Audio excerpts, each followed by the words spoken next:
চোখের ঘুম উধাও করে ঘুম পড়ি ছুটে গেল পালিয়ে। না চাইতেও দিলাম ছেড়ে, শুধু যেন না যায় হারিয়ে। প্রণয় পুরুষ। তুমি জানো কবির ভাই, আমি গত 5টা চিঠিতে তোমাকে ভালো লাগার কথা বলেছিলাম। আজ বলবো তোমাকে ভালো লাগার শুরুর দিনটার কথা। বানান ভুল হলে ক্ষমা করবে কেমন? তখন সবেমাত্র জেএসসি পরীক্ষা শেষ করে মামা বাড়ি গিয়েছিলাম।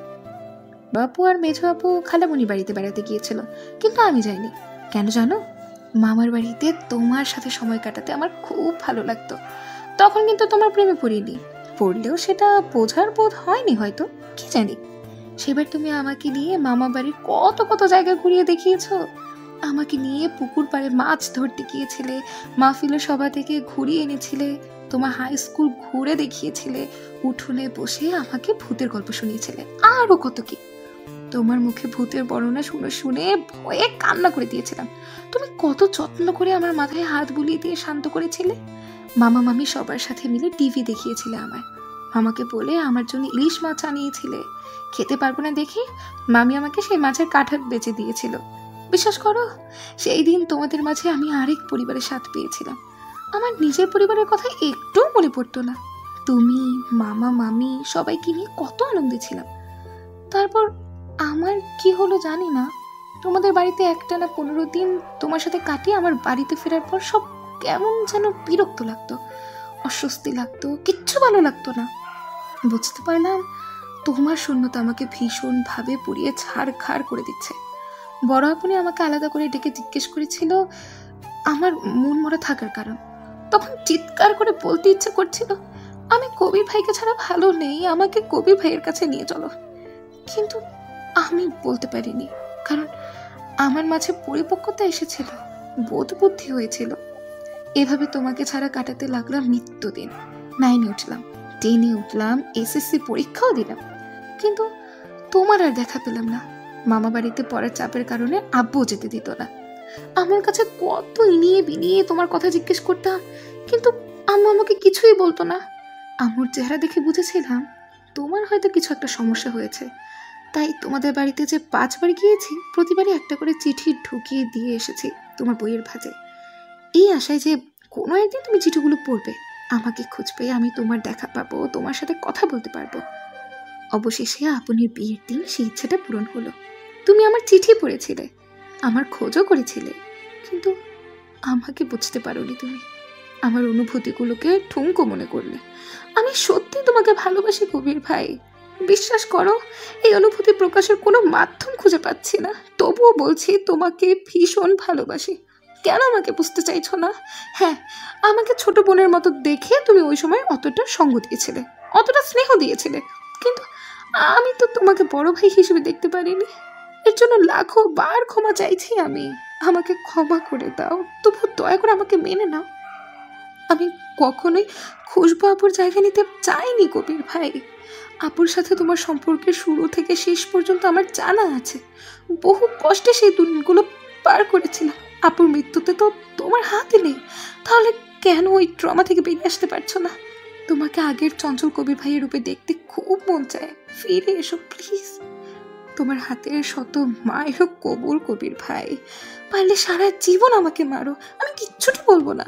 আমি শুধু তোমাকে চাই কবির ভাই, তোমাকে সামনে থেকে দেখতে চাই, তোমার সাথে আজীবন কাটাতে চাই। আমাকে একটু ভালোবাসবে গো কবির ভাই, একটুখানি, যতটুকুনি পেলে আমি শান্তিতে বেঁচে থাকতে পারবো। তানিশা নাজমুন, বাচ্চা তানি।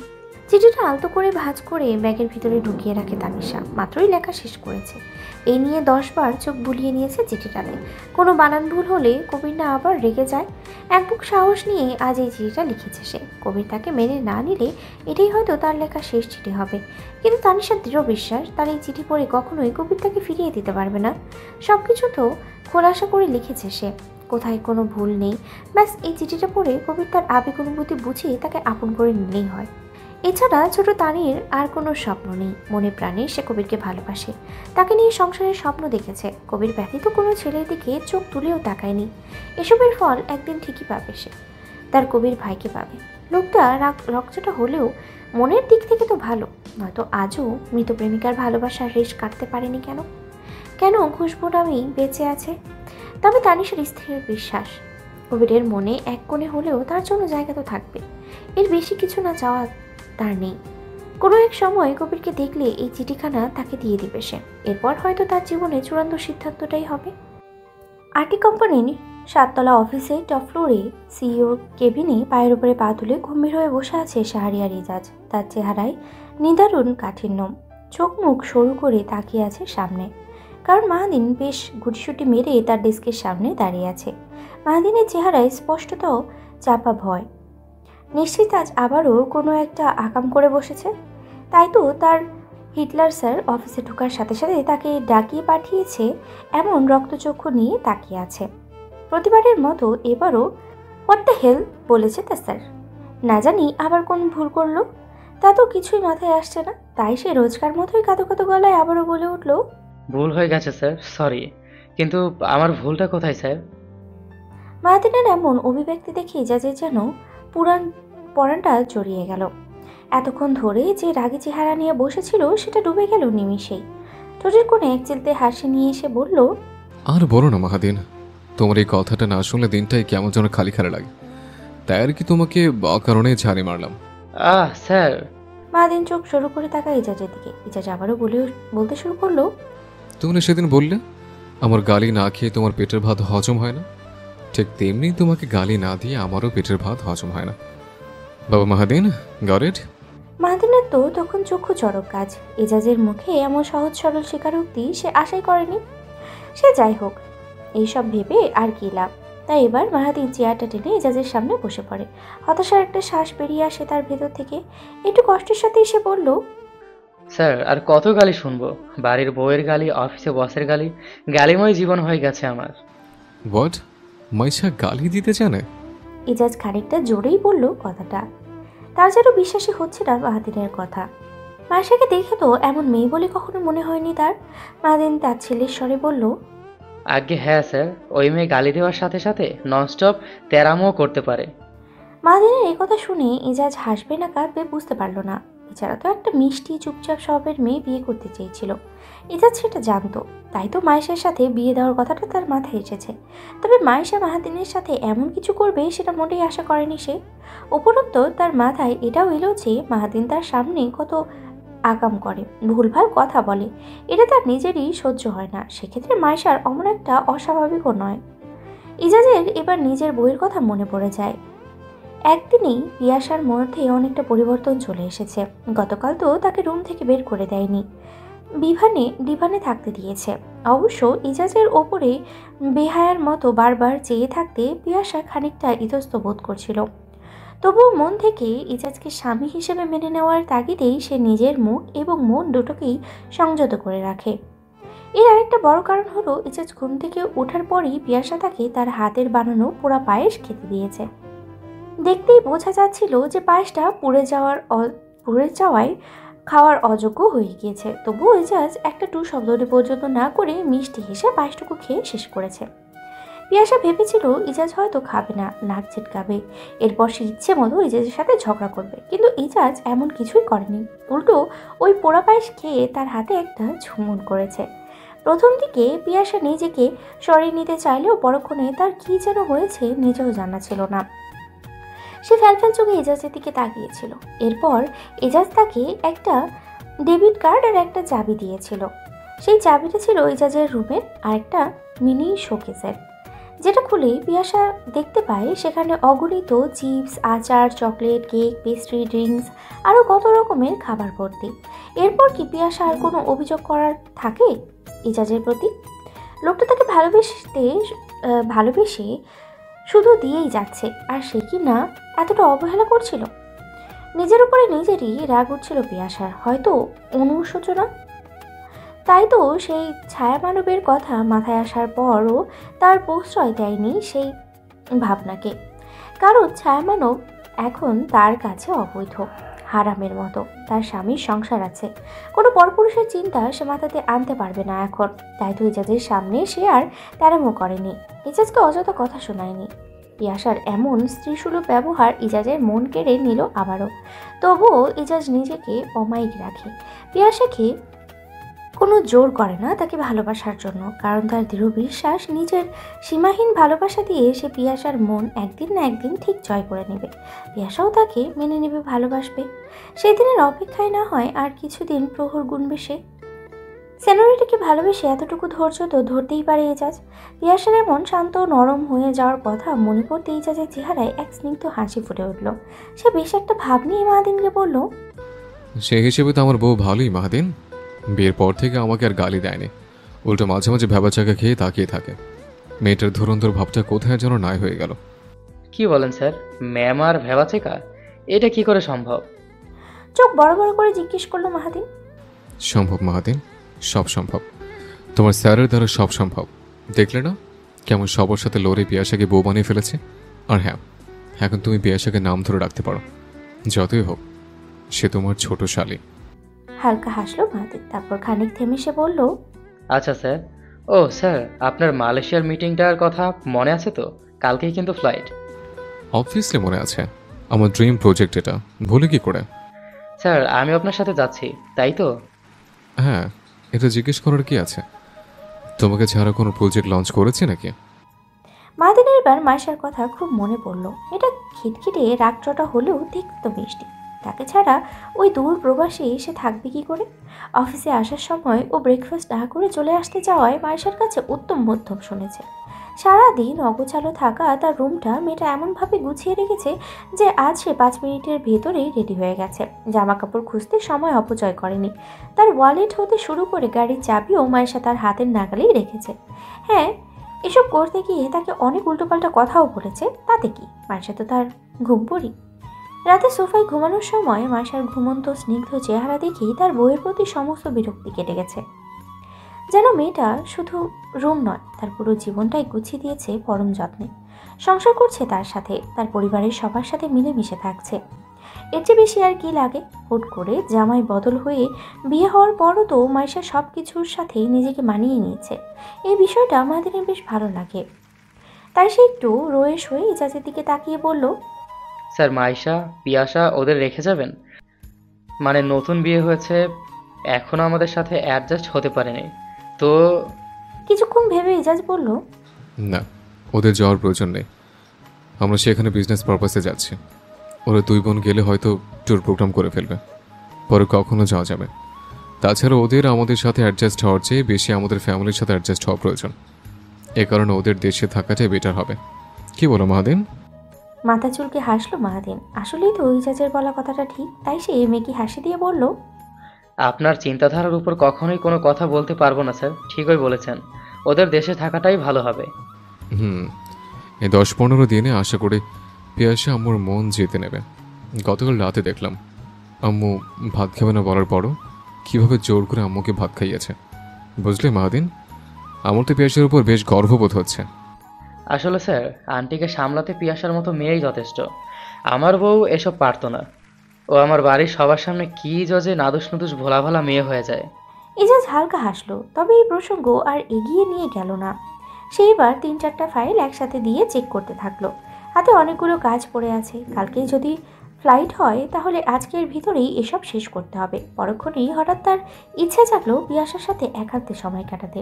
সকালে তেমন একটা কথা হয়নি, আবার কাল থেকে যদি চলেই যায় তাহলে আর কথাই হবে না। অনেক ভাবনা চিন্তা করে এজাজ একটা সিদ্ধান্ত দিল। সে মাহাদিনের দিকে তাকিয়ে ভাবুঘুরে হয়ে বলল, অফিস ছুটির পর পিয়াসাকে নিয়ে একটু বের হব, তুমিও ঘুরে এসো মাইশাকে নিয়ে। এই কথা শুনে মাহাদিনের ইচ্ছে করলো লেপা গ্লু ডান্স গানটা ছেড়ে নাচতে। ইজাজ কি করে তার মনের কথাটা পড়ে ফেললো। সেও তো চাইছিল মাইশাকে নিয়ে বের হতে, কিন্তু শরমের ঠেলায় মুখ ফুটে বলতে পারেনি। যাক, এবার অন্তত একটা সুযোগ পাওয়া গেছে মাইশার সাথে সময় কাটানো। সে ইজাজকে বিদায় দিয়ে কেবিন থেকে বেরিয়ে সোজা অফিস ক্যান্টিনে চলে আসে। উত্তেজিত হয়ে ফোনটা বের করে তার মাকে ফোন দেয়। মাইশার নাম্বারটা নেওয়া হয়নি যে। একবার রিং হতেই তার মা ফোন ধরে।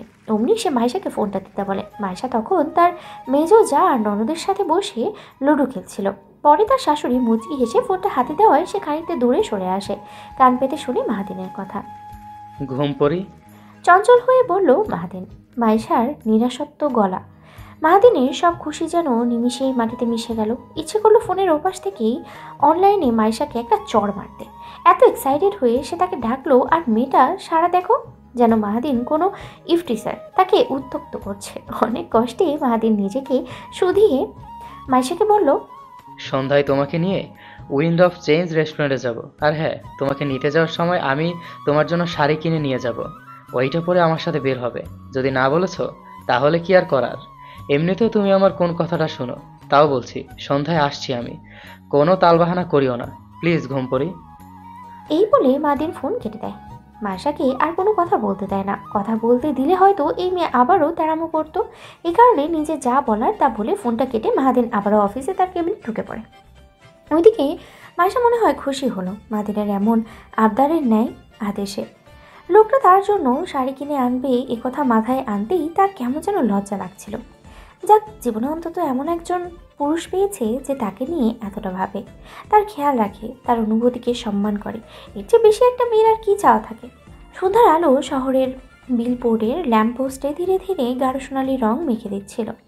চট্টগ্রামের গলির বাতাসে এক ধরনের লবণাক্ত গন্ধ, যেন দূরে কর্ণফুলীর পানীয় যেন সন্ধ্যার গল্প শোনাচ্ছে। সারাদিনের কোলাহল একটু একটু করে ম্লান হয়ে আসছে, কিন্তু ইজাজের মনে আজ অদ্ভুত একটা উচ্ছ্বাস আছে। পিয়াসকে নিয়ে যাচ্ছে এমন এক জায়গায় যেখানে তারা কেউই আগে যায়নি। গাড়ির জানালা দিয়ে বাইরে তাকিয়ে থাকা পিয়াসা চুপচাপ, চোখে কোনো বিরক্তি নেই, কিন্তু এক ধরনের দূরত্ব যেন তার ভিতরে জমে আছে। বিয়ের একদিন কেটে গেছে আজ। সবাই জানে তারা স্বামী স্ত্রী, কিন্তু তাদের সম্পর্কের ভিতরে এখনও অনেক কিছুই অনাবিষ্কৃত। এজাজ সেটা জানে, আর তাই আজকের এই পরিকল্পনা পিয়াসাকে কাছে পাওয়ার, না হয় অন্তত তার হাসিটা ফিরিয়ে আনার। গাড়ির ভিতরে হালকা সুগন্ধি ভেসে বেড়াচ্ছে। এজাজ গাড়ি চালাতে চালাতে একবার তাকালো পিয়াসার দিকে। গাঢ় নীল শাড়ি, সোনালি হিজাব, ঠোঁটে এক ফোঁটা লিপ গ্লস। অতিরিক্ত কিছু নয়, কিন্তু তাতেও যেন সে আলাদা। পিয়াসা একবার জানালা থেকে মুখ ঘুরিয়ে দেখলো এজাজকে, তারপর আবার বাইরে তাকালো। কিছু না বললেও সে এক ঝলকেই যেন কিছু কথা লুকিয়েছিল। হয়তো অভিমান, নয়তো অস্বস্তি, কিংবা হয়তো মনের অজানা ভয়। আর কিছুক্ষণ। এজাজ ধীরেই বলল, তারপর তুমি বুঝবে আমি কেন তোমাকে এখানে এনেছি। পিয়াসা কিছু বলল না, শুধু হালকা ভ্রু কুঁচকে তাকালো, যেন জানতে চাইছে এত গোপনীয়তা কেন। গাড়ি থামলো ইয়াকুব ট্রেড সেন্টারের নিচে। বিশাল কাচের বিল্ডিং, গেটের সামনে টিমটিম করে জ্বলছে নীল আর সাদা লাইট। ভেতরে ঢুকতেই ঠান্ডা এসির হাওয়া আর ব্যাকগ্রাউন্ডে ভেসে আসা হালকা পিয়ানোর সুর যেন একটা আলাদা আবহ তৈরি করলো। এজাজ রিসেপশনের কাউন্টারে বুকিং কনফার্ম করলো। Wind of change, rooftop table for 2। Lift উপরে উঠছে। প্রতিটা তলা বেরোনোর সাথে সাথেই নিজের শহরের শব্দ মিলিয়ে যাচ্ছে। লিফটের দরজা খুলতেই যেন অন্য এক জগতে প্রবেশ করলো তারা। চারপাশে কোনো ছাদ নেই, শুধু খোলা আকাশ, মাথার উপরে পূর্ণিমার চাঁদ, চারপাশে ছোট ছোট তারার ঝিকিমিকি, আর দূরে কর্ণফুলীর কালো পানিতে চাঁদের প্রতিচ্ছবি। টেবিলটা সাজানো গোলাপের পাপড়ি দিয়ে, মাঝখানে ছোট্ট ক্যান্ডেল স্ট্যান্ড। মোমবাতির নরম আলো পিয়াসার মুখে পড়ে তার চোখে আরো গভীর করে তুলেছে। ইজাজ চেয়ার টেনে দিল। পিয়াসা ধীরে বসে পড়ল। বাতাসে একসাথে মিশে আছে খাবারের গন্ধ, গ্রিলড পর্ন, টেন্ডার স্টেক। দূরে সমুদ্রের লবণাক্ত হাওয়া এসে মাঝে মাঝে শাড়ির আঁচল উড়িয়ে দিচ্ছে। পিয়াসা চারপাশে তাকাচ্ছে নিঃশব্দে, কিন্তু চোখের ভিতরে এক ধরনের অবাক ভাব। পছন্দ হয়েছে? ইজাজ জিজ্ঞেস করলো। পিয়াসা একটু থেমেই বলল, খারাপ নয়। শব্দ দুটো ছোট, কিন্তু ইজাজের কানে তাতে অনেক অর্থ। এই খারাপ নয় এর মধ্যে একটা ছোট্ট দরজা খুলে গেছে। খাবার আসার আগ পর্যন্ত তারা অনেক কিছুই বলল না, শুধু মাঝে মাঝে দৃষ্টি বিনিময় আর চারপাশে দৃশ্যের সাথে মন ভিজিয়ে নেওয়া। ইজাজ অর্ডার করেছিল তাদের জন্য গ্রিলড প্রন, টেন্ডার স্টেক আর ডেজার্টে চকলেট লাভা কেক। খাবার আসতেই প্লেটের ধোয়া আর সুগন্ধ যেন চারপাশেই ঠান্ডা বাতাসকে উষ্ণ করে দিল। পিয়াসা একটুখানি প্রন মুখে দিল, চুপচাপ চিবোতে লাগলো। স্বভাবতই যে কোনো খাবার সে খুব দ্রুত খায়, কখনো সামনে কে আছে কে নেই এসবের ধার ধারে না। কিন্তু আজকের দিনটা অন্যরকম। সে আজ তার স্বামীর সাথে বসে আছে। আজ কি করে অমন করে খাবে? বরঞ্চ আজ তার তো লজ্জা লাগছে খুব। সন্ধ্যায় হঠাৎ বাড়ি ফিরে ইজাজ তাকে নিয়ে বের হয়ে গিয়েছে। মিসেস রোহানা বাঁকা চোখে তাকালেও অনুভূতি দিয়ে দিয়েছেন। আর এখন সে ইজাজের সামনে বসা। লোকটা এমন কেন? প্রথম দেখায় তো কত উল্টাপাল্টা কথা বলেছিল সে। অথচ বিয়ের পর থেকে তার তেজ, তার দাম্ভিকতা সব কেমন যেন মিয়ে গেছে। এজাজের সামনে উঁচু গলায় আর কথা বলতেই পারে না। এজাজকে দেখলেই মনের ভেতরে কেমন ভালো লাগা কাজ করে। এবার হয়তো সে খানিকটা অনুভব করতে পারছে কেন তানি কবিরের সামনে অমন ভ্যাবলার মতো হয়ে যায়। তবে কি সে এজাজের প্রেমে পড়ে গেল? বিয়ের একদিনের মাথায় কিভাবে প্রেমে পড়ে? পড়তেও পারে, এজাজই তো তাকে বলেছিল তাকে পাওয়ার জন্য মরিয়া হয়ে উঠবে সে। এই শাহরিয়া রেজাজকে ছাড়া সে অসম্পূর্ণ থাকবে। তবে এজাজের বলা কথাগুলো এত তাড়াতাড়ি সত্যি হয়ে যাবে এমনটা কল্পনাও করতে পারেনি সে। তার মতো ধুরন্তর চঞ্চল স্বভাবের মেয়েটাও জামাইয়ের প্রেমে পড়ে এমন শান্তশিষ্ট মেয়ে হয়ে গেল। কত আশ্চর্যের বিষয়।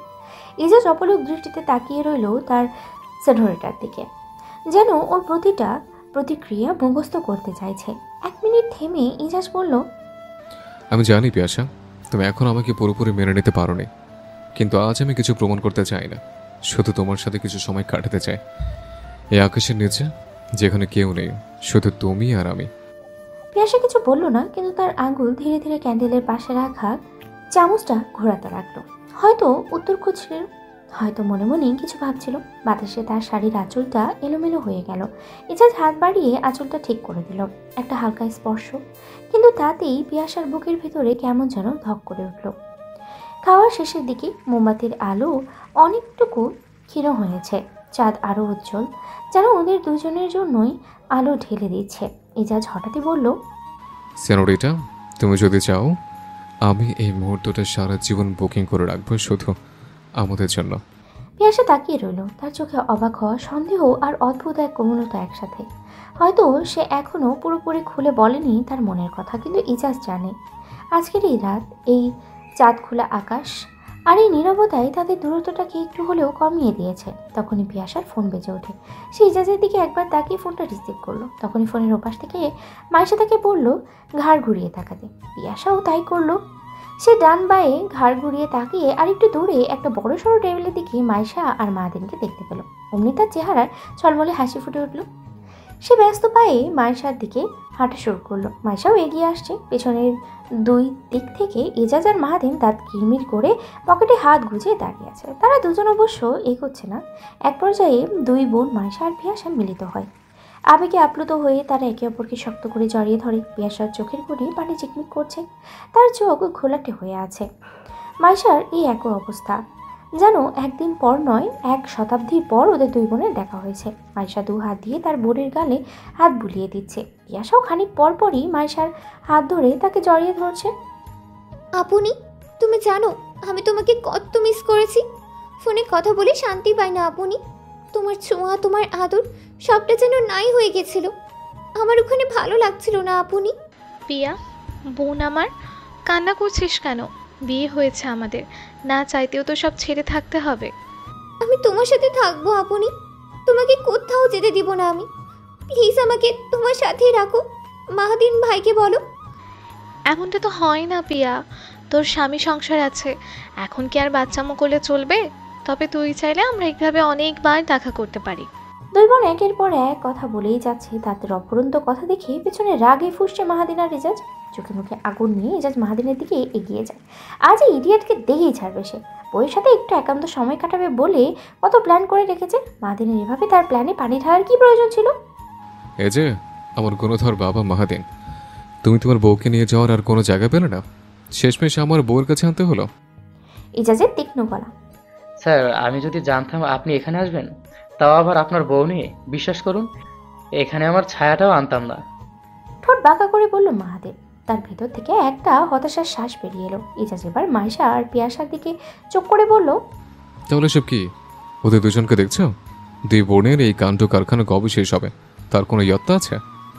মাহাদিন কপাল চাপড়ালো ভার কয়, তারপর চোখ মুখ কুচকে বলল, দেখছি তো স্যার, আমি তো আরামসে মাইশাকে নিয়ে কফি খাচ্ছিলাম, কোত্থেকে যেন আমার বউয়ের নজর আপনার বউয়ের দিকে চলে গেল, এরপরও এই অবস্থা।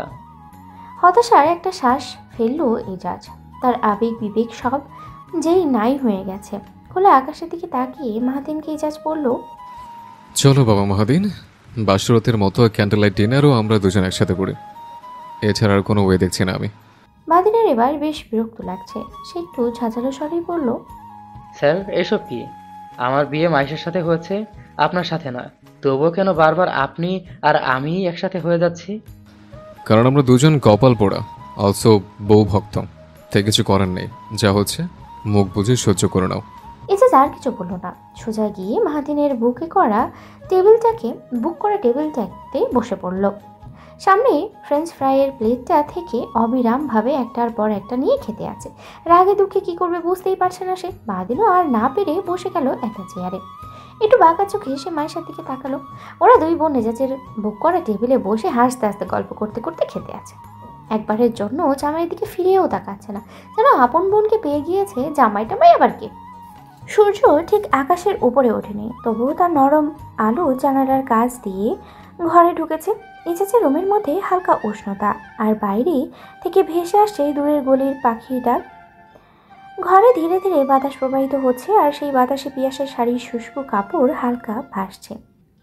পিয়াসা সোফায় বসে আছে, হাতে চায়ের কাপ, চোখে হালকা উদ্বেগ, কিন্তু ভিতরে পুরোপুরি শান্ত নয়। জানি আজ এজাজ মালয়েশিয়ার উদ্দেশ্যে রওনা হবে। গতকাল রাতে রেস্টুরেন্ট থেকে ফেরার পথে বলেছিল। এভাবেই শুরু হলো সকাল, এক ধরনের মৃদু পোড়ন আর মায়া মিশ্রিত মুহূর্তে। এজাজ খোলা লাগেজের পাশে দাঁড়িয়ে আছে, শার্ট প্যান্ট জুতা সব ভাঁজ করে রাখা আছে, কিন্তু মাঝে মাঝেই সে থেমে যাচ্ছিল, পিয়াসার দিকে তাকাচ্ছিল। এজাজ লাগেজের দিকে তাকিয়ে হালকা হাসি দিয়ে বলল, সেনোরিটা, তুমি তো সবই গুছিয়ে রেখেছ। তার চোখে ছিল মৃদু বিস্ময় আর তৃপ্তি, ঠোঁটের কোণে খেলা করছিল এক রকমের ভালোবাসা মিশ্রিত হাসি। পিয়াসা সামান্য মাথা নিচু করে চোখ নামিয়ে আসতে বলল, হ্যাঁ, না মানে ফজরের সময় উঠেছিলাম, ভাবলাম আপনার কাজ এগিয়ে রাখি। পিয়াসা একটু ইতস্ত হয়ে বলল কথাটা। না বলে ইজাজের জিনিসপত্রে হাত দিয়েছে বলে তার সংকোচের অন্ত নেই, তবুও কোনো এক অজানা দায়িত্ববোধের কারণে সে ইজাজের লাগেজ গুছিয়ে রেখেছে। সে আবারও খানিকটা এগিয়ে গিয়ে লাগেজটা চেক করতে লাগলো। ইজাজও তখন আর চোখে তৃপ্তির হাসি দিয়ে তার বইয়ের দিকে তাকাচ্ছে। কতবারই তো বিজনেসের কাজে দেশ ছেড়েছে, কিন্তু কখনো এতটা যত্ন পাওয়া হয়নি তার। কেউ তার জন্য খুব সকালে উঠে অপেক্ষা করেনি, তার কাজ গুছিয়ে রাখেনি, তার জন্য নিজের হাতে নাস্তা রেডি করে রাখেনি। আজ পিয়াসার মধ্যে একজন পরিপূর্ণ স্ত্রীর দায়িত্ব কর্তব্য ফুটে উঠেছে, যে কারণে ইজাজের ভিতরে এক শান্তির শিহরণ খেলে গেল। তাদের মধ্যে যেন ধীরে ধীরে একটি সুনিপুণ ছন্দ তৈরি হলো। ওদিকে পিয়াসা শার্টের কলার ঠিক করছে, জুতার প্যাকেট পাচ্ছে, লাগেজের ফ্রন্ট পকেট চেক করছে, সব কিছুই নিখুঁত। ইজাজ মাঝে মাঝে কিছু ভাঁজ নিজেই ঠিক করতে চাইছে, কিন্তু পিয়াসা হাত বাড়িয়ে বলে, না আমি করি। শেষমেশ এজাজ লাগেজ বন্ধ করলো। পিয়াসা তার দিকে তাকিয়ে নিচু গলায় বলল, দেখুন সব ঠিক আছে, আশা করি কিছু বাকি নেই। এজাজ একটু কৃতজ্ঞতা দেখালো, কিন্তু ভেতরে খুশি। পিয়াসা তার জন্য এই ছোট্ট যত্ন নিচ্ছে, আর এটাই তার কাছে সবকিছু। কয়েক সেকেন্ড পর এজাজের মনে কি যেন এলো, সে গম্ভীর চোখে পিয়াসার দিকে তাকিয়ে বলল, একটা কথা বলি সেনোরিটা। পিয়াসা ভ্রু সামান্য উঁচু করে বলল, আমাকে তুমি মিস করবে? আমার কথা মনে পড়বে তোমার? এজাজের কণ্ঠে হালকা আবেগ, চোখে ছিল একরকমের কৌতূহল আর একটু ভয়, যেন না শুনতে চায় না। জানি না। পিয়াসা সামান্য নিচু স্বরেই বলল, তবে তার চোখে মৃদু লাজুক আলো জ্বলছিল। এজাজ এবার আর চোখেই তাকায়, গভীর একটা নিঃশ্বাস নিয়ে বলল, আমি কিন্তু তুমি অনেক মিস করব, সত্যি বলছি। তোমাকে ছাড়া অতগুলো দিন কাটানোর কথা কল্পনাই করতে পারছি না। কি করব বলো? কবে যে আমি তোমার প্রতি এতটা অবসেসড হয়ে গেলাম। আপনি ওখানে কয়দিন থাকবেন? পিয়াসার কাটকাট প্রশ্ন। সর্বনিম্ন 10 দিন তো থাকা লাগবে। মুখ ভার করে বলল এজাজ, তার চেহারায় স্পষ্ট ব্যথার ছাপ। পিয়াসা এবার ঘাড় ঘুরিয়ে ব্যস্ত পায়ে তার শোকেজের দিকে যায়। চাবিটা ডেস্কের উপরে থেকে নিয়ে শোকেজটা খুলে গুনে গুনে ঠিক 10টা চকলেট নেয়, একটাও কম বেশি করেনি। এত শখের খাবার কি কারোর সাথে ভাগ করা যায়? সে এজাজের দিকে এগিয়ে গিয়ে হাতটা পেতে দিয়ে বলল, এগুলো নিন। এজাজ কি বলবে বুঝতে পারলো না। এসব চকলেটের প্রতি তার কোনো কালেই আগ্রহ ছিল না। নেহায়েতই পিয়াসা পছন্দ করে, তাই গতকাল মেয়েটকে বলে আনিয়ে রেখেছে। পিয়াসার এভাবে হাত পেতে রাখতে খুব বিরক্ত লাগলো। সে খানিকটা জোরেই বলল, কি হলো ধরুন। ঘাড় ঝুঁকিয়ে পিয়াসার দিকে তাকালো এজাজ। ঠোঁটের কোণে সেই বাঁকা হাসিটা খেলে গেল তার। আবদারের সুরেই সে বলে উঠল, তোমার স্টাইলে বলো না সেনোরিটা, প্লিজ। তোমার আগের তেজি গলাটা মিস করছি তো। পিয়াসা হাসবে না কাঁদবে সেটা বুঝতে পারলো না। এজাজ কি আর জানে? তার সামনে গেলে পিয়াসার সকল তেজ উধাও হয়ে যায়। বিয়ের পর থেকে কেমন পরিবর্তন এসেছে তার মধ্যে, পিয়াসা নিজেই বুঝতে পারছে না। যেন সে বিনাশকারী আগুন হতে চাইলে এজাজের হিমশীতল ভালোবাসার কাছে পরাজিত হয়ে যাচ্ছে বারংবার। তবুও এজাজের কথায় নিজের গলাটা খাকারে দিয়ে সে চোখ মুখ কঠিন করে বলল, এই যে মিষ্টি ছাড়া চকলেট, আমাকে দ্বিতীয়বার কোনো কথা বলবেন না, নয়তো খুব খারাপ হয়ে যাবে কিন্তু। বহুক্ষণ বাদে পিয়াসার মধ্যে কাঙ্ক্ষিত অভিব্যক্তি দেখলো মতো লাগলো এজাজে। চওড়া একটা হাসি দিয়ে সে পিয়াসার দিকে তাকালো। মেয়েটাকে এতটাও পরিবর্তন করতে চায়নি সে। এ যেন আকাশ পাতাল ফারাক, বিয়ের আগে পিয়াসা আর বিয়ের পরের পিয়াসার। কিন্তু এসব নিয়ে আমি কি করব? এগুলো তো তোমার জন্য এনেছিলাম। এজাজ চোখ শুরু করে বলল, আপনি বলবেন না আপনি আমাকে মিস করবেন, তাই আমার চকলেটগুলো দিলাম। চকলেট খেলে মন ভালো থাকে, মুড ফুরফুরে হয়ে যায়, তাই মিস করার সাথে সাথে চকলেট খেয়ে ফেলবেন, দেখবেন আর খারাপ লাগবে না। পিয়াসার সহজ সরল স্বীকারোক্তি। তার যেন এখন কোনো সংকোচই নেই। এজাজের কথার অমন নির্ভরতা খুঁজে পায় সে। চাইলেও মুখ দিয়ে সব কথা বের হয়ে যায় নির্দ্বিধায়। এজাজ এবার পিয়াসার গালে আলতো করে হাত দিয়ে বলল, আমার বউয়ের ব্রেন অনেক শার্প আছে দেখছে, তো এত কিছু বুঝো আর এটা বুঝো না? আমার জীবনে তোমার শূন্যতা পুরো পৃথিবী ঠেলে দিলেও পূর্ণ হবে না। এজাজের হাতে ছোঁয়া গালে লাগতেই পিয়াসা এক পা পিছনে চলে যায়। শুকনো একটা ঢোক গিলে কাপা কাপা গলায় সে বলল, সব কিছু মুখে বলতে নেই, কিছু কথা বুঝে নিতে হয়, আমি তাই করছি। আপনার মতো অত প্রকাশ্যে সব কথা বলতে পারি না আমি। ভুল। অনুভূতি প্রকাশ না করলে তার তীব্রতা হারিয়ে যায়। সামনের জান যদি কেবল জানে তবে প্রত্যুত্তরে কিছুই বলে না, তাহলে মানুষের কথা বলে কোনো দামই থাকতো না। এজাজ আবারও পিয়াসার দিকে এগিয়ে যায়। উফ, আপনি এত কথা বলেন কেন?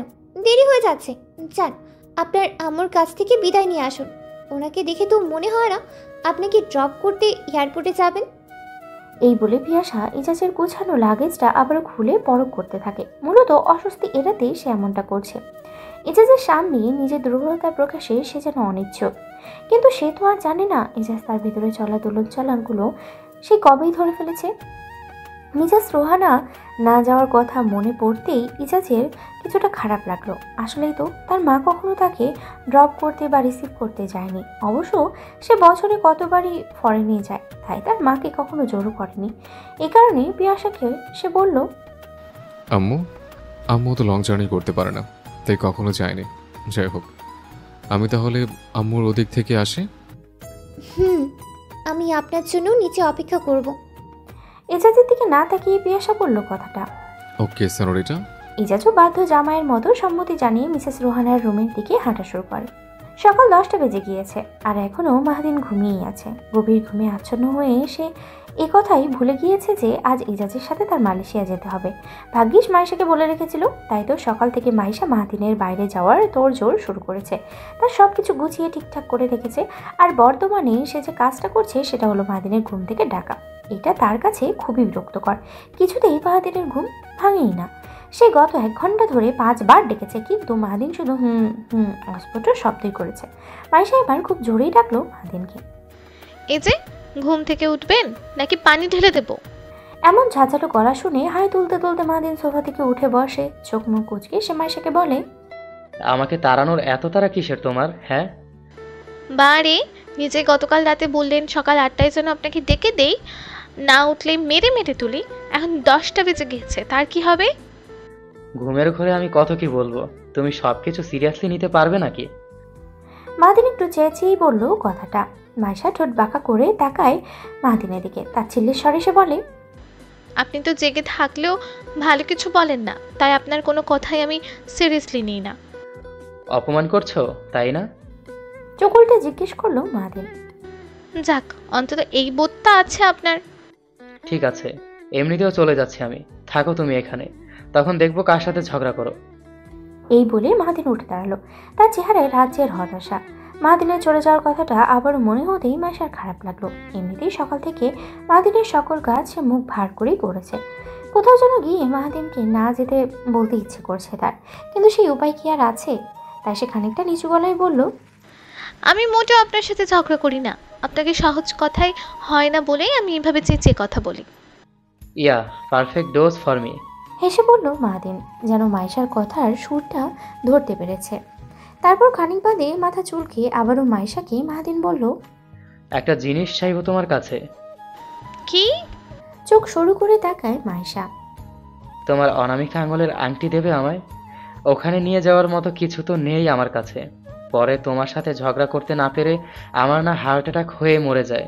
অন্তত এই আংটিটার সাথে যখন খুশি তখন ঝগড়া তো করতে পারবো। বুকে হাত দিয়ে আহতের মতো কথাটা বলল মাহাদিন। তার গলায় নাটকীয় সুর থাকলেও ভিতরটা ব্যাকুলতায় ভরপুর। অসভ্য লোক, মুখ দিয়ে ভালো কথা বের হয় না? বের হওয়ার সময় মরার কথা বলছেন কেন? চোখ লাল হয়ে তাকায় মাইশা। এতেই মাহাদিন মাথা চুলকে একটা বোকার মতো হাসি দেয়। তারপর মাইশা তার অনামিকা আঙ্গুলের আংটিটা খুলে মাহাদিনের দিকে এগিয়ে দেয়। এই নিন, এবার অন্তত নিজের পথ দেখুন প্লিজ। মাহাদিন আংটিটা নিজের আঙ্গুলে পরে নিল। আংটিটা দেখতে অতটাও মেয়েলি নয়, তাই তার পরতেও দ্বিধাবোধ হলো না। যদিও মাইশার এত চিকনা আঙ্গুলের আংটিটা তার নিজের আঙ্গুলে ঢোকাতে অনেক ভোগান্তি পোহাতেই হয়েছে তার, তবুও ঠেলে ঠুলে পড়ে গেল। ইজাজ তার মায়ের রুমের সামনে এসে দাঁড়ালো। দরজাটা হাত খোলা, ভেতর থেকে হালকা লেবুর সুগন্ধ ভেসে আসছে, মিসেস রোহানার পছন্দের অ্যারোমা অয়েল। ভেতরে গিয়ে এজাজ দেখলো তার মা জানালার পাশে চেয়ারে বসে মাথা এলিয়ে দিয়ে আছেন। এজাজ থমকে দাঁড়ালো। মুহূর্তের জন্যই তার মনে হলো যতবারই সে দেশ ছেড়েছে এই দৃশ্যটাই যেন তাকে বিদায় দিয়ে গেছে। তবে আজ পিয়াসার কথা শুনে প্রথমবার মনে হলো হয়তো সে মাকে যতটা ভাবছে তার চেয়ে অনেক কম প্রকাশ করেছে। মিসেস রোহানা তাকিয়ে ছেলে চোখে চোখে রাখলেন। এসেছো মাই সান, সব রেডি? এজাজ মাথা নাড়লো, কিন্তু তার কণ্ঠে হালকা দ্বিধা। হ্যাঁ, সব গোছানো। আপনি ভালো আছেন তো আম্মু? Why, I am fine. Mrs Rohana এবার একটু এগিয়ে এসে ছেলের মুখে হাত রাখলেন। তুমি তো জানো আমি লং জার্নি করতে পারি না, তাই তোমাকে কখনো ড্রপ করতে যাই না। তবে মনটা সবসময় তোমার সাথেই থাকে মাই সান। মিসেস রোহানা উঠে এসে এজাজের সামনে দাঁড়ালেন। এজাজ মায়ের কথায় সামান্য হাসলো, কিন্তু সেই হাসিতে ছিল না খুশি, ছিল এক ধরনের গোপন অভিমান। জানি আম্মু, কিন্তু কখনো ইচ্ছে হয়নি আমার সাথে একবার যাওয়ার। মিসেস রোহানা কিছুক্ষণ চুপ থাকলেন। তার চোখে ভেসে উঠল বহু বছরের দৃশ্য। ছোট্ট এজাজ স্কুলের গেটে হাত নাড়ছে, প্রথম বিদেশ যাত্রার ভয় মাখা মুখ, ব্যবসায়ের ব্যবস্থানে ক্লান্ত ফেরা ছেলে। তিনি ধীরেই বললেন, ইচ্ছে হয়নি বলো, প্রতিবারই হয়েছে, কিন্তু আমি ভেবেছি তুমি বড় হয়েছো, নিজেই দায়িত্ব নিতে শিখেছো। আমি যদি তোমার সব সময় ধরে রাখি হয়তো তুমি উপরে উঠতে পারবে না। এজাজের মাথা নিচু করলো। কিন্তু আম্মু, কখনো কখনো উঠতে গিয়েও মনে হয় বাসায় কেউ হাত ধরে রাখুক। মিসেস রোহানা এবার একটু এগিয়ে এসে ছেলের মুখে হাত রাখলেন। আমার হাত সবসময় তোমার সাথে থাক ইয়াস। তুমি তো দেখো না, শুধু তুমিই দেখো না। আজ তো তোমার পাশে আছে পিয়াসা। আমি দেখেছি মেয়েটা তোমার কেমন যত্ন নিয়েছে। এজাজ অবাক হলো, বিস্মিত চোখে সে বলল, আপনি দেখেছেন আম্মু? কিচেনে দেখলাম ওকে, তোমার লাগেজও গুছিয়েছে। আমি তো অবাক হয়েছি জানো। তবে মেয়েটা এমনভাবে সবসময় কিছু মেনে নেওয়াটা আমার বেশ ভালো লাগছে। হ্যাঁ, ওকে আমার একদমই পছন্দ না, তবে অন্তত তোমার সাথে ভালো থাকলে আমার শান্তি। এজাজের বুকের ভিতরে হালকা উষ্ণতা জমলো। আম্মু, আমি তো ভেবেছিলাম আপনি পিয়াসাকে তেমন পাত্তা দেন না। মিসেস রোহানা মুচকি হাসলেন। পাত্তা না দিলে কি ওকে ঘরে জায়গা দিতাম? তাছাড়া তুমি নিজে ওকে পছন্দ করে বিয়ে করেছো, আমার কি আর বলার থাকে?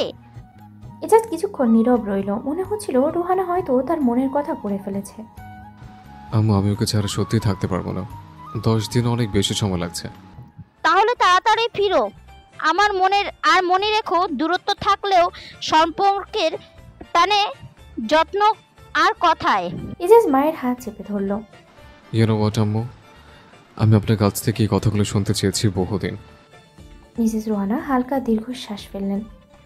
আমরা মায়েরা কখনো কখনো কথা বলি না, কারণ ভাবি সন্তান বুঝে নেবে, কিন্তু আজ বুঝি কিছু কথা বলে দিতেই হয়। তারপর তিনি কাঁধে হাত রেখে বললেন, যাও, পিয়াসা হয়তো তোমার জন্য অপেক্ষা করছে।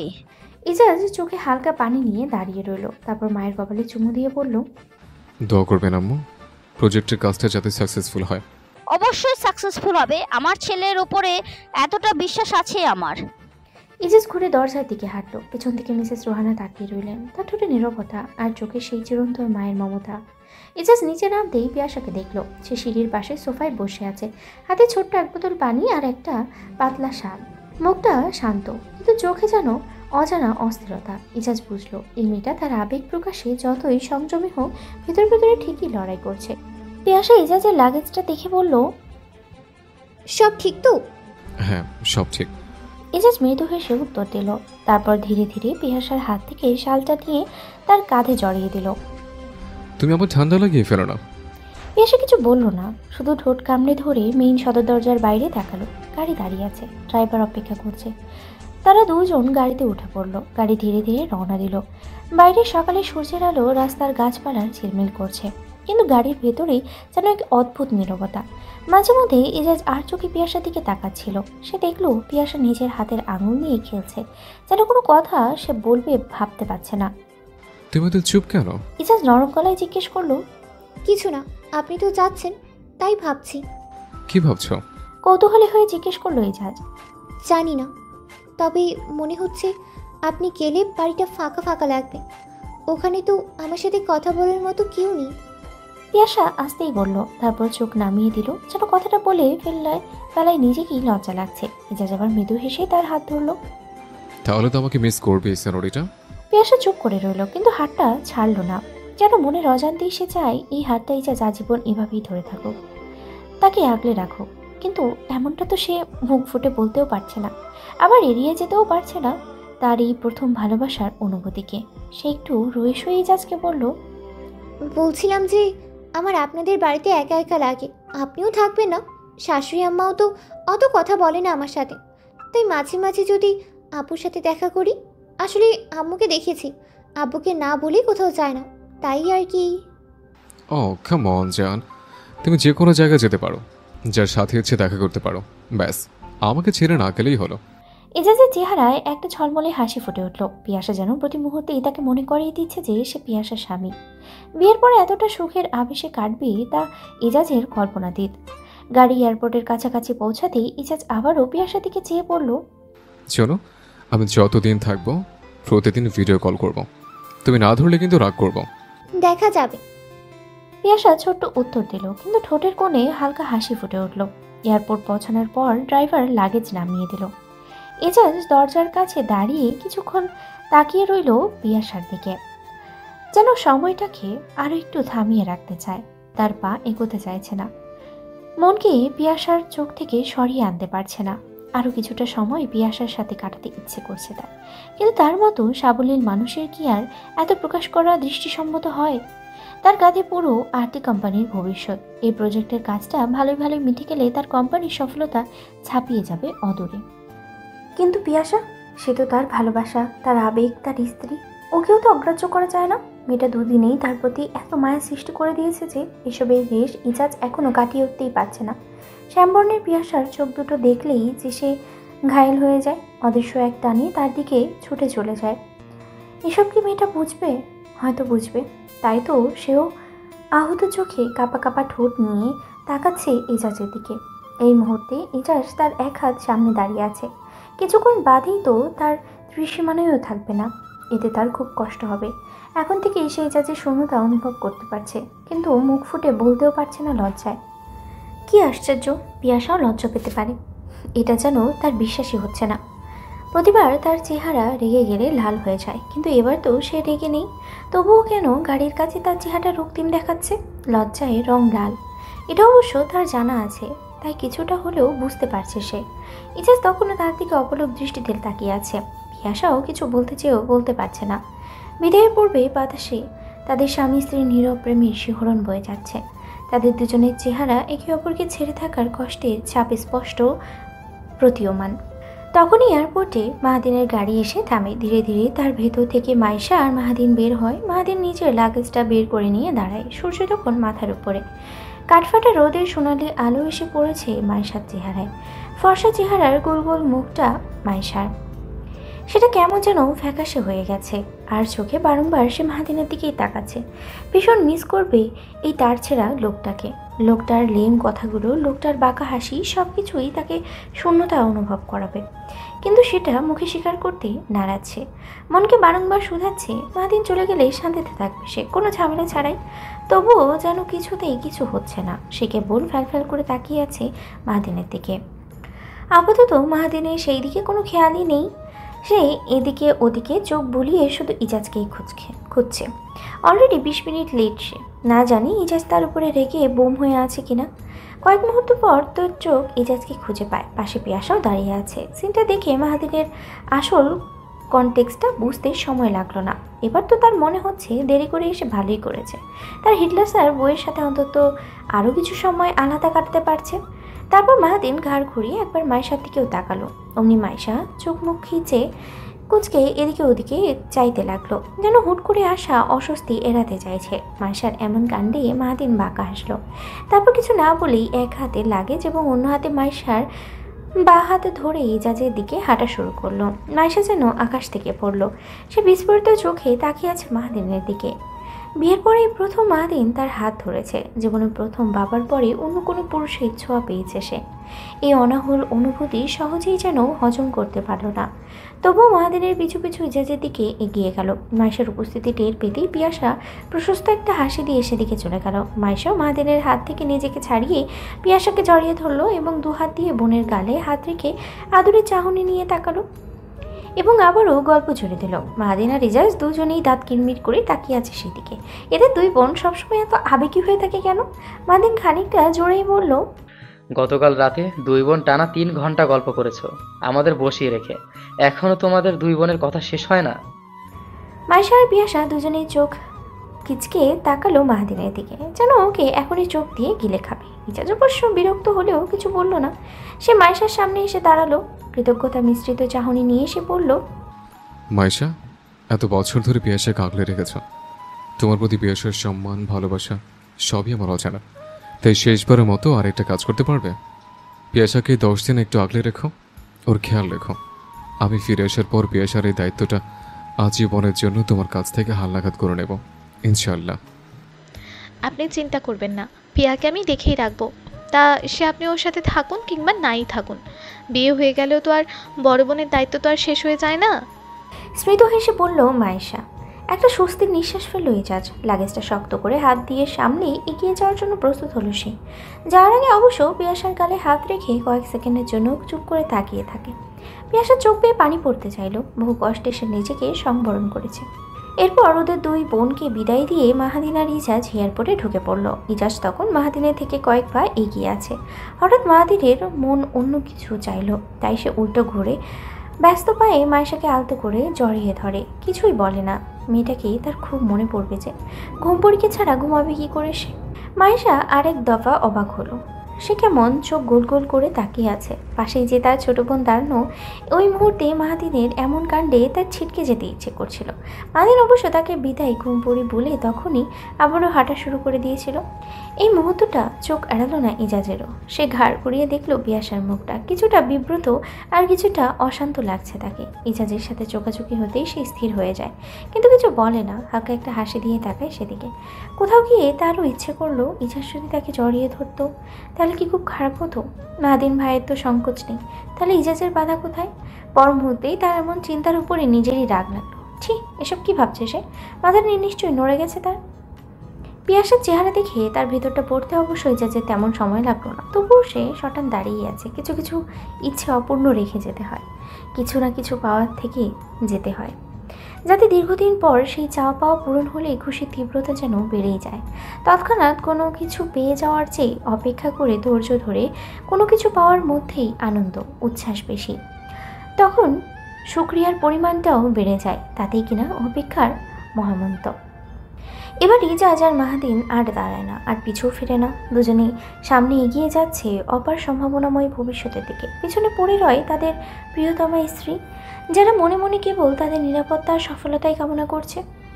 চেকিং আর ইমিগ্রেশন পেরিয়ে ইজাজ যখন বোর্ডিং গেটে পৌঁছালো, তার হৃদয়ের ভেতরে যেন এক অদ্ভুত শূন্যতা এসে পড়ল। আশেপাশে ভিড়, যাত্রীদের ব্যস্ত হাঁটাহাঁটি, কেউ ফোনে কথা বলছে, কেউ তাড়াহুড়ো করছে, কিন্তু ইজাজের মন যেন সব শব্দ থেকে বিচ্ছিন্ন। মাহাদিনের মতো বিশ্বস্ত সঙ্গী পাশে থেকেও অনুভব করতে পারছে না সে। ওয়েটিং সিটে বসে ফোন বের করলো, পিয়াসাকে শেষবারের মতো মেসেজ পাঠালো। বোর্ডিং হচ্ছে, খেয়াল রেখো নিচে। দেখলো সিন হলো, কিন্তু রিপ্লাই আসলো না। মুচকি হাসলো ইজাজ। সেনোরিটা, তুমি না বললে আমি জানি তুমি এখন আমাকে মনে করছো। তোমার চোখের ভাষা পড়া শুরু করেছে যে আমি চাইলেও নিজের অনুভূতি লুকিয়ে রাখতে পারবে না তুমি। বোর্ডিং ঘোষণা হলো। ইজাজ আর মাহাদিন ধীরে ধীরে গেটে এগোলো। বিমানে ঢোকার জানালার সিটে বসলো। সিট বেল্ট বাঁধতে বাঁধতে ইজাজের মনে পড়লো পিয়াসার দেওয়া চকলেটগুলো। ছোট প্যাকেট খুলে একটা বের করলো। স্বাদ মুখে যেতেই মনে হলো পিয়াসার হাতের গন্ধ মিশে গেছে তার ভেতরে। মনে মনে সে বলল, তুমি বলেছিলে চকলেট খেলে মন ভালো থাকে, কিন্তু জানো সেনোরিটা, তোমার অভাব কখনো চকলেটে পূরণ হবে না। বিমানের ইঞ্জিন শব্দ করে চালু হলো। প্লেন ধীরে ধীরে সর্বোচ্চ গতি নিল। ইজাজ চোখ বন্ধ করলো। ভেতরে ভেতরে একটা প্রতিজ্ঞা করলো সে, ফিরে এসে বলবো প্রতিদিন তোমাকে কতটা মিস করেছে। এবারও চুপ করে থাকবো না। পিয়াসা গাড়ি থেকে নেমে বাড়ির গেটে ঢুকলো। ভিতরে চারপাশে স্তব্ধতা, যেন সকালের আলো ফিকে হয়ে গেছে। বাড়ি থেকে আগের মতোই, কোথাও না কোনো পরিবর্তন নেই। শুধু একটাই পরিবর্তন, ইজাজ নেই। ড্রয়িং রুমের মাঝখানে রাখা লাগেজের খালি সেই জায়গাটা চোখে পড়তেই বুকটা মোচড় দিল। কত যত্ন করে সাজিয়ে রেখেছিল, সব নিখুঁত করে করতে চাইছিল, অথচ এখন সেই লাগেজই নেই। তার জায়গায় কেবল ফাঁকা জায়গা। সে একটুখানি দাঁড়িয়ে থেকে নিঃশ্বাস ফেলল। অদ্ভুত, একটা মানুষ না থাকলে কি গোটা ঘর ফাঁকা মনে হয়? নিজেকেই প্রশ্ন করলো, কিন্তু উত্তর পেল না। তারপর কিচেনে গেল। টেবিলে রাখা কাপটা চোখে পড়ল, যেটাতে সে সকালে চা করে ইজাজকে দিয়েছিল। ঠান্ডা হয়ে যাওয়ায় সেই চায়ের দাগ যেন সাক্ষী। ইজাজ কিছুক্ষণ আগেই এখানে ছিল। পিয়াসা হঠাৎই হাত বাড়িয়ে কাপটা ধুতে নিয়ে থেমে গেল। ধুয়ে ফেললে যেন ওনার অস্তিত্বটাও মুছে যাবে। কিছুটা দ্বিধা নিয়েই কাপটা শেলফে রেখে দিল। রুমে ফিরে এসে জানালার পর্দা সরালো সে। বাইরে রোদ ঝলমল করছে, পাখিরা ডাকছে, সব কিছুই স্বাভাবিক, অথচ তার ভেতরে যেন ঝড় বইছে। সে জানে না কেন বুকের ভেতরে এত চাপা কষ্ট জমেছে। শোকেজ খুলে দেখলো যেখান থেকে সে 10টা চকলেট গুনে বের করেছিল, সেই খালি প্যাকেটটার দিকে তাকিয়ে অদ্ভুত এক টান অনুভব করলো, যেন এই চকলেটগুলো দিয়ে সে নিজের ভেতরের অজানা কিছু তুলে দিয়েছিল ইজাজের হাতে। কেন করলাম? আমি তো ওনাকে ভালোবাসি না, তাহলে কেন অতটা যত্ন? হঠাৎই রাগ হলো নিজের উপরে। দুম করে বিছানায় বসে বালিশে মুখ গুজে দিল। প্রিয়াসা, তুই কি বলতে যাচ্ছিস? এই তো সেই তুই না যে সব কিছু নিয়ে মাথা ঘামাতো না, যে তেজি গলায় সবাইকে উত্তর দিত। এখন কেন ওনার সামনেই তোর সব কিছু হার মানে? কিছুক্ষণ পরে ফোন হাতে নিল। হোয়াটসঅ্যাপে ইজাজের শেষ মেসেজটা চোখে পড়ল। বোর্ডিং হচ্ছে, খেয়াল রেখে নিচে। পিয়াসা অনেকক্ষণ তাকিয়ে রইল মেসেজটার দিকে। রিপ্লাই দিতে চাইল, কিন্তু কি লিখবে বুঝতে পারল না। শেষ পর্যন্ত ফোনটা টেবিলে রেখে উঠে দাঁড়ালো। বারান্দায় গিয়ে দাঁড়ালো সে। আকাশের দিকে তাকিয়ে দেখলো একটা প্লেন ধীরে ধীরে আকাশ পেরিয়ে যাচ্ছে। বুক কেঁপে উঠল তার। ওই প্লেনে কি যাচ্ছেন উনি, মিস্টার স্যাভেজ? তারপর নিজেই চোখ নামিয়ে ফেলল।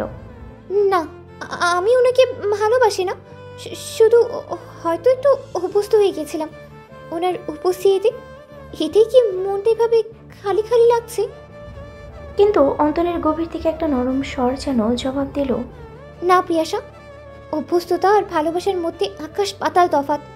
তুই এখনো বুঝিস না, কিন্তু একদিন ঠিকই বুঝবি। তোর মিস্টার স্যাভেজের না থাকাটাই তোর সবচেয়ে বড় শূন্যতা। পিয়াসা দীর্ঘশ্বাস ফেলল।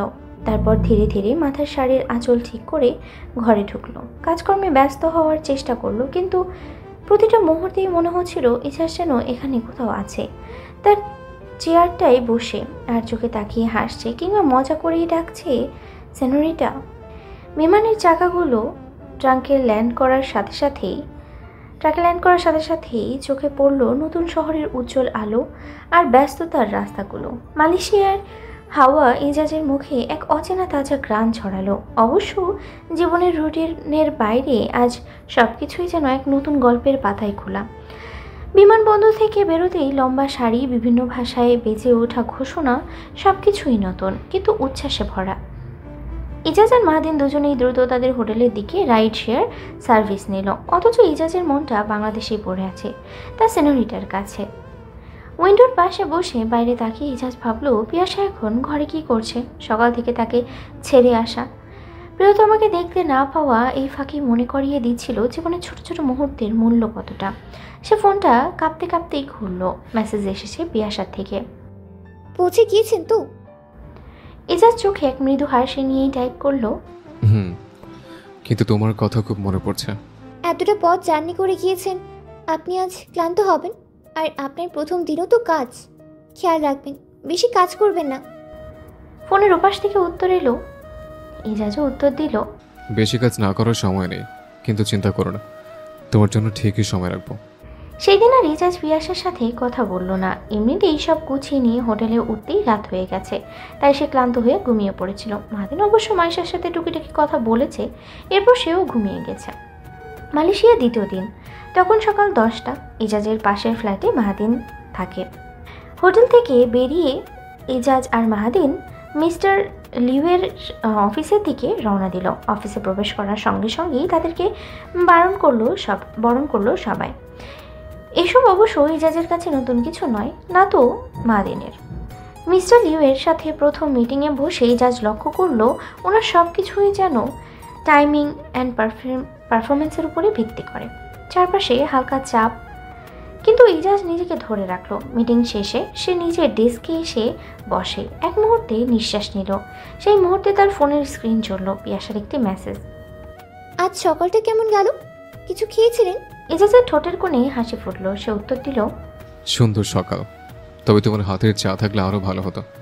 মেসেজ পাঠানোর পরই ইজাজ চোখ বন্ধ করে। একটা মিনিট শান্ত থাকতে চাইল। বিদেশে থাকা মানে শুধু নতুন কাজ নয়, পারিবারিক শান্তি স্মৃতি থেকেও বিচ্ছিন্ন হওয়া। পিয়াসার মৃদু উপস্থিতি এই দূরত্বে কিছুটা সহজ করে দিল। বিকেলে অফিসের কাজ শেষ হলে ইজাজ অনুভব করতে পারল এখন তার একমাত্র ইচ্ছা পিয়াসার সাথে কথা বলা, তার গলার স্বর শোনা। ভিডিও কল করতে গিয়ে কলটা রিসিভ হলে সে দেখে তার স্ক্রিনে পিয়াসার ছোট্ট চেয়ারে বসে চায়ের কাপ হাতে তাকিয়ে আছে। কেমন আছো সেনোরিটা? ইজাজের কণ্ঠে মৃদু তৃপ্তি।